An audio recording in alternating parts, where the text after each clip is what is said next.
रक्षाबंधन निमित्त आज आपण अगदी कमी वेळेत तयार होणारी मिठाई बनवूयात।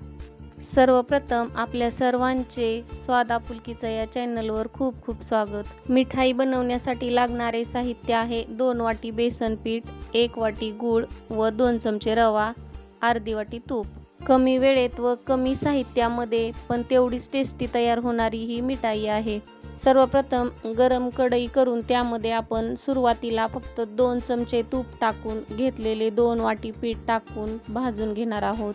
ही मिठाई बनवताना आपण घेतलेले सर्व तूप एका वेळी वापरायचे नाही, जसे लागेल तसे वापरणार आहोत। 2 मिनिट पीठ भाजून झाल्यानंतर त्यामध्ये पुन्हा एकदा 1 चमचा तूप टाकून आपण पुन्हा व्यवस्थित भाजून घेऊयात।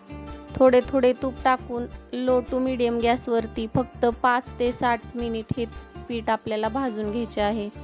हे बेसन पीठ हलके भाजून झाल्यानंतर याचमध्ये आपण घेतलेला 2 चमचा रवा टाकून पुन्हा 2 ते 3 मिनिटांसाठी लहान गॅसवरती भाजून घेऊयात।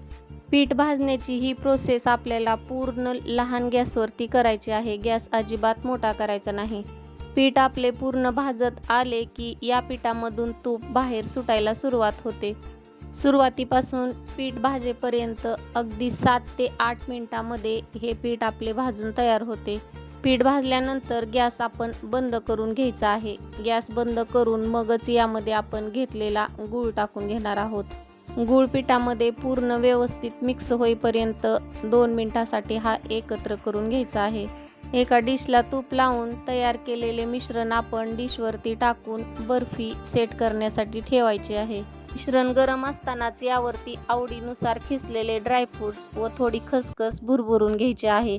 मी इथे पिस्ता व खसखस वापरलेली आहे, तुम्ही तुमच्या आवडीनुसार ड्रायफ्रूट्स टाकू शकता।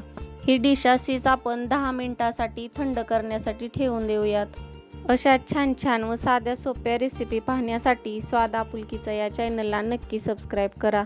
अगदी 10 मिनिटांनंतर म्हणजेच हे मिश्रण थोडे कोमट असतानाच हव्या त्या आकारामध्ये याला कट देऊन घ्यायचा आहे। मी इथे साईडच्या कडा कट करून चौकोनी आकारामध्ये याचे पीस तयार केलेले आहेत।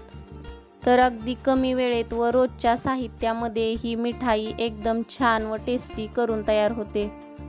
ही गुळाची बेसन बर्फी तोंडात टाकताच विरघळते। घरातील सर्वांना आवडेल अशी ही मिठाई आहे, तर एक वेळ नक्की ट्राय करा। या रक्षाबंधनला विकत मिठाई आणण्यापेक्षा ही मिठाई जरूर करून पहा। ही गुळाची बेसन बर्फी तुम्ही जास्तीची करून 8 दिवसासाठी सुद्धा डब्यामध्ये पॅक करून ठेवू शकता। व्हिडिओ आवडला तर एक लाईक जरूर करा। पुन्हा भेटू अशाच छानशा साध्या सोप्या रेसिपी सोबत। तोपर्यंत धन्यवाद।